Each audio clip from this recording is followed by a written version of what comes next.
네, 이제 마지막 순서입니다. 소방 개론하고 소방 관계법규 오늘 시험 난이도에 대한 총평을 제 옆에 앉아 계신 김진수 교수님께서 두 과목을 이어서 진행을 하도록 하겠습니다. 교수님 똑같은 질문이고요. 오늘 소방학개론, 우선 소방학개론부터 소방학개론 시험 난이도가 어떠했었는지를 학생들한테 좀 안내를 해주시면 고맙겠습니다. 예, 일단 그 난이도 자체는 작년 대비해서 그렇게 많이 상향은 되지는 않았습니다. 다소 지문이 좀 많이 길었습니다. 그러니까 그 핵심적인 지문을 잘 발견만 하신다면 충분히 답이 나오는 문제인데, 문제 자체는 짧은데 지문이 예전처럼 이렇게 딱딱 끊어지는 단어로 나오는 게 아니라 한 단어에 대한 설명을 좀 이렇게 많이 길게 준다거나 아니면 하나의 이제 과정에 대한 내용을 쭉 설명을 주다 보니까 학생들이 그게 이제 체감상 좀 많이 어렵다라고 이렇게 많이 느꼈을 거예요. 근데 실제로 그 점수를 아마 이제 나중에 가채점을 해보신다거나 하시면 본인이 충분히 요것도 맞았네 이런 식으로 아마 쉽게 좀 판단이 가능한 문제들이 좀 많이 나왔습니다. 그래서 대체적으로는 난이도는 어렵진 않았는데 지문 자체가 너무 워낙 길다 보니까 그래서 체감이 좀 이렇게 느껴지셨으리라 좀 생각이 되고요.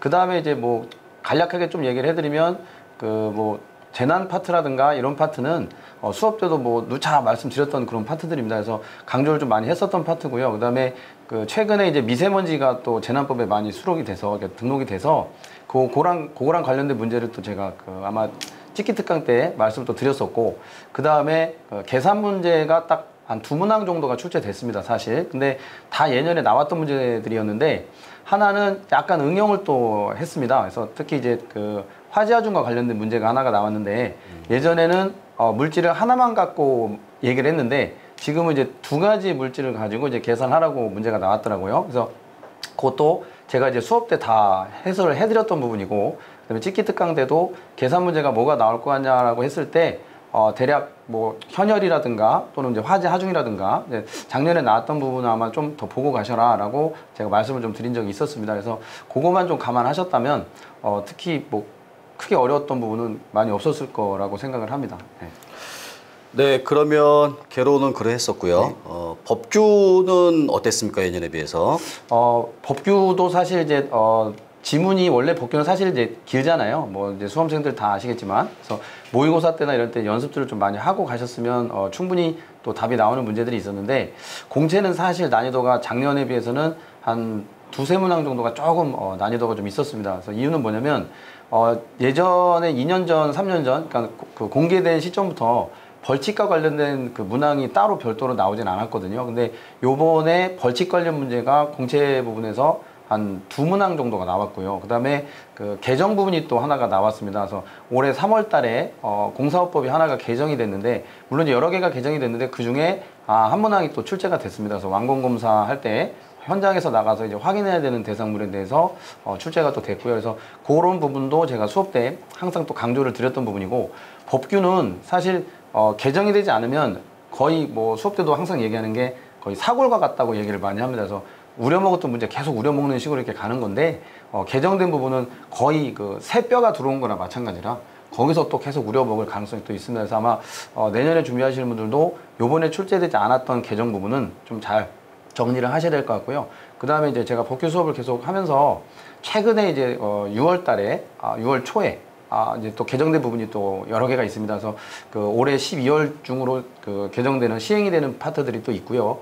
내년에 6월에 시행되는 파트들이 있는데, 내년 6월에 시행되는 파트는 사실 시험하고 조금 거리가 있다고 좀 본다고 친다면 12월 중으로 시행된다거나 이런 것들은 또 우리 준비하시는 학생들이 또 잘 다듬어야 될 부분이라고 또 생각을 하고요. 그 다음에 학과 특채 같은 경우는 뭐 늘상 수업 때도 얘기했던 부분이지만 난이도가 많이 어려울 거다라고 생각했던 부분은 그닥 없었고요.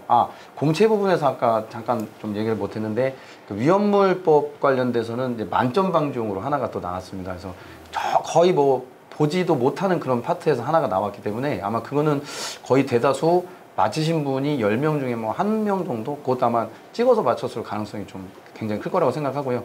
특채 같은 경우는 항상 뭐 기본법에서 10개, 그다음에 소방시설법에서 10개씩 각각 이제 20개가 나오게 돼 있는데, 아마 기본법상은 다 맞췄으리라 생각을 합니다. 그래서 항상 강조했던 부분들 당연히 나와야 될 부분 나왔고요. 그 다음에 특히 그 얼마 전에 있었던 그 이천에서 물류창고 공사장에서 좀 화재가 났었습니다. 그래서 임시 소방 시설과 관련된 이런 문제가 한 2문항 정도가 또 출제가 됐습니다. 그래서 하여튼 그런 그 사건 사고들에 대한 사례들이 있으면 항상 법적으로 어떻게 적용을 하는지도 뉴스를 통해서 좀 이렇게 보시는 게 아마 공부하시는 입장에서도 많이 도움이 되지 않을까라고 생각합니다. 네. 좀 더 세밀하게 개론 과목 세밀하게 하나 질문을 좀 드리고 싶은데요. 그 개론 과목 중에서 출제자가 이거는 다 틀려라 라고 낸 문제가 보이는 게 혹시 있으세요? 다 틀려라라고 낼 만한 문제가 뭐 화재 가옥도 관련된 좀 이렇게 좀 용어 자체가 좀 이제 어려운 부분인데 네. 그게 이제 예전에 나왔었던 문제예요. 근데 그 당시에는 그 화재 가옥도에 대한 정의를 주고 이제 보기상에서 답을 화재 가옥도로 찾는 문제였는데 이번에 이제 화재 가옥도에 대한 그 설명을 주고 설명해서 이제 맞지 않는 걸 고르는 문제였는데 그게 아마 조금 어렵게 느껴지셨을 거고요. 나머지에 대해서는 뭐 키워드만 아까 얘기했듯이 핵심만 좀 잡아내신다면 충분히 10분이나 12분 정도 제가 항상 강조하는 시간이 그 시간인데 그 시간 안에는 아마 해결이 다들 가능하지 않으셨을까 생각됩니다. 네. 알겠습니다. 실시간 인터넷 댓글창에 여전히 또 많은 댓글들이 개론 법규 과목해서 올라오고 있습니다. 그 중에 하나 눈길이 가는 게 김성환 학생이라고 있어요. 김성완 학생인 것 같은데 교수님 책 앞부분에서 겁나 나옴 갓진수라고 했는데 혹시 저 학생을 알고 계신 학생인가요? 김성환? 와, 잘 모르세요? 네, 너무 많은 학생들이 많으셔서 네, 죄송합니다. 네. 또 댓글창에 구루터기라는 분께서 그저 빚진수 쌤 덕에 개론 95 법규 100 감사합니다라고 하셨는데 이 구루터기 분께서는 실명을 좀 노출해 주시면 교수님께서 아마 아시는 분이 아닐까라고 좀 이렇게 생각을 할 수 있을 것 같습니다. 제가 이제 온라인상에서도 이제 질문도 많이 받고 하다 보니까 이름을 봐서는 제가 솔직히 잘 모르고요. 네. 실물 이게 얼굴을 좀 보면 이 친구구나 알겠는데 네.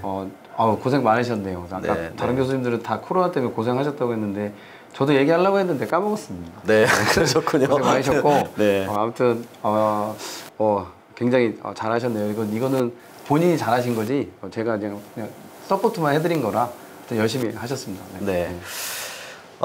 그러면 마지막으로 또 우리 모든 과목 교수님들께 드렸었던 질문인데요. 2021년도 내년 시험도 대비해서 우선 개론부터 법규는 또 나중에 한 번 더 해주시고요. 개론 과목을 지금부터 어떻게 준비를 하는 게 올바른 수험 전략인지를 간략하게 좀 설명해 주시면 도움이 될 것 같습니다. 네. 일단 앞으로 소방 공무원 쪽을 이제 준비를 하실 분들은 특히 이제 개론은 우리가 학창 시절에 많이 들어보지 못했던 부분들이 상당히 많습니다. 자, 그리고 화학을 잘해야 되느냐, 어떤 걸 잘해야 되냐고 이제 물어보시는 분들이 많은데 잘 못해도 됩니다. 그러니까 소방이라고 하는 거는 뭐 건축이라든가 토목이라든가 이런 것처럼 딱 전문성을 갖고 가는 학문이 아니라 여러 가지의 학문이 다 섞여 있는 파트라서 어떤 거 하나를 확실하게 잘한다고 하는 게 아니라 두루두루 좀 골고루 깊숙이 하는 게 아니라 기본적인 지식만 깔고 가셔도 충분합니다. 그래서 너무 전문적인 걸로 접근을 하려고 하지 마시고 가장 그 기본에만 좀 충실하시면 되거든요. 그래서 현재 이제 공부를 앞으로 하시게 될 분들은 이제 앞으로 그 책을 구입을 하신다 하더라도 그 기본에만 딱 충실하시면 될 것 같고요. 그다음에 아까 얘기했지만 그 사건 사고들이 좀 종종 많이 나옵니다. 그래서 그런 것들을 우리가 개론적으로 어떻게 접근을 해나갈지는 그걸 좀 많이 참고를 좀 하시면 될 것 같습니다. 법규도 같은 질문 드리도록 할게요. 법규는 지금부터 어떻게 또 준비를 해야 내년에 앞으로 이제 수험 기간이 사실 올해 비해서는 많이 짧게 끝날 것 같은데 법규는 또 어떻게 준비를 해야 고득점이 좀 가능할까요? 법규는 국어나 영어나 이런 것처럼 이렇게 그 지문이 여러 군데 다른 데서 모르는데 생소한 데서 나오는 게 아니라 정해져 있는 파트 내에서만 지문을 사용을 하기 때문에 수업 때도 강조했던 부분이 뭐냐면 시간을 잡고 책을 꾸준히 그러니까 하루에 정해진 시간 동안만 1시간이면 1시간 너무 길게는 하지 말라고 얘기를 합니다. 그래서 그 정도만 책을 꾸준히 보시는 게 좋을 것 같고요. 간혹 이제 학생들이 법규를 어떻게 해야 잘하냐, 선생님처럼 어떻게 해야 이렇게 잘할 수 있냐 하는데 저도 사실 잘하는 건 아니고요. 강의 준비를 하기 위해서도 제가 계속 책을 읽고요. 그리고 아시겠지만 강의를 2달 하고 끝내는 거 아니거든요. 그러니까 지금부터 앞으로 준비하시는 분들도 마찬가지로 법규는 왕도는 없습니다. 그래서 항상 우리 조선시대 때 우리 선비들이 그 서책을 읽듯이 그냥 넘겨가면서 계속해서 반복적으로 읽어서 시간을 쭉 끌고 가는 수밖에 없고요.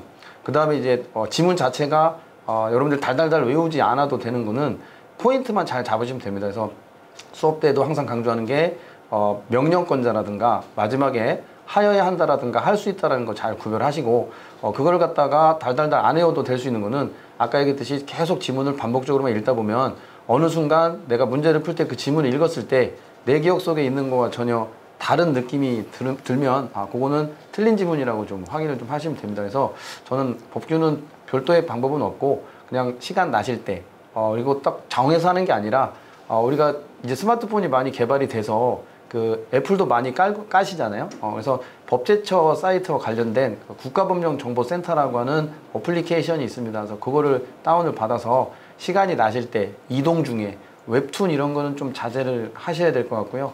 일주일에 5개 보던가 한 3개 정도만 보시고 나머지 시간에는 그 어플을 이용해서 우리나라의 모든 법이 그 안에 다 들어있으니까요. 우리 소방기본법과 관련된 소방관계법과 관련된 내용도 거기서 아마 다 찾아보실 수가 있으실 겁니다. 그래서 아마 유용하게 쓰실 수가 있으시니까 항상 그런 거 준비하셔가지고 대비하시면 내년 시험에도 법규, 개론 다 완벽하게 만점에 도달할 수 있는 그런 실력이 다 되실 겁니다. 네. 지금 뭐 댓글창에 굉장히 의미 있는 질문 하나가 올라와서 요거 또 질문 더 드려보도록 하고 싶습니다. 달콤한 인생이라고 쓰신 분이신데, 안녕하세요. 구조 인강생인데 소방학 수업에서 외우라고 하신 부분이 거의 법규에서 출제가 되는 내용이던데 원래 이렇게 섞어서 나오는 게 맞나요? 이렇게 질문이 올라왔습니다.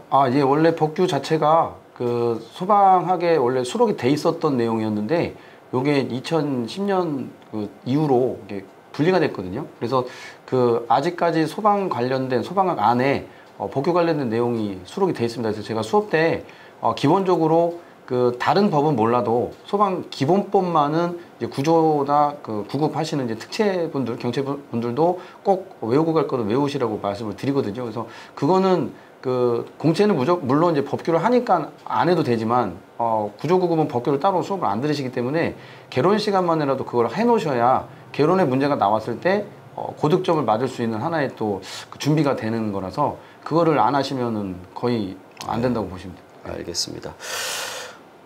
우리 남동혁 분께서 해설 강의 언제 하시나요? 라고 질문하셨는데 스케줄이 다음 주에 바로 해설 강의 들어가실 계획이신 거죠? 네, 그러면 이제 홈페이지에서 바로 서비스가 가능할 것 같고요. 다음 주 중 안에 개론 법규에 대한 해설 강의가 다 올라갈 계획이라서 그렇게 진행하도록 하겠습니다.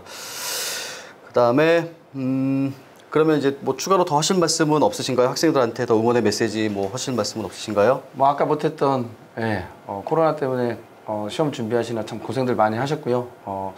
그 이제 체력 학원으로 가실 분들은 진짜 체력 학원으로 또 가시고 그다음에 좀 불안하다라고 해도 일단은 이 시험이라는 게 모릅니다, 사실. 그래서 뭐 하나 뭐 예를 들면 어떤 친구는 자기는 이제 평균 한 80점 정도 맞았다고 생각을 했는데 답안 작성을 이 선택 과목 표시할 때 실수로 수학에다가 선택을 좀 해갖고 좀 안 된 경우들이 또 있다고 합니다. 근데 이거는 그 학생한테는 조금 미안한 얘기지만 다른 학생한테는 약간 희망이 될 수 있는 또 메시지가 되게 될 수도 있어서 그래서 하여튼 남은 기간 마무리들 잘 하시고요. 그 다음에 이제 내년 수업 준비하시는 분들, 시험 준비하시는 분들은 준비 잘 하셔서 꼭 내년에 좋은 결과 있으시길 바라겠습니다.